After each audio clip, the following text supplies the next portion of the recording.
Asian companies are now looking to acquire their Western counterparts. Cathy Yang reports on what's got Asian companies on a global prowl for big brands. Done deal. Japan seals its third biggest purchase so far this year, with Daikin buying up U.S. peer Goodman Global for $3.8 billion.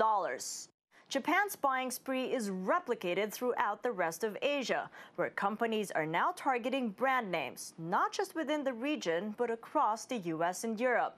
This trend has turned Asian companies into hunters and Western names into the hunted in the deal-making space. That they would be keen to acquire brands. Now, this is one thing which lacks in Asia.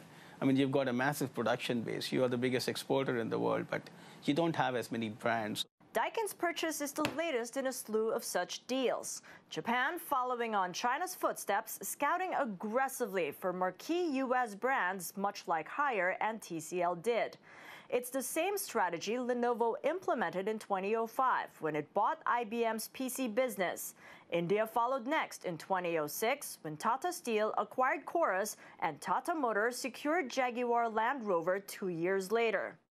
Asia now accounts for about 24% of global mergers and acquisitions, reports Bain & Company. Emerging markets such as China and India have made acquisitions worth some $88 billion outside their home region to date, compared with just $12 billion 10 years ago, says Dealogic.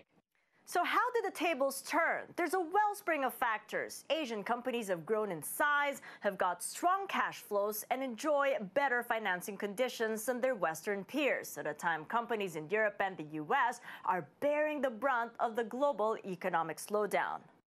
You've got investment funds being set up at the moment with a view to lending in the direct markets. You've also got corporates actually that are sitting on quite large cash balances and wondering what to do with that.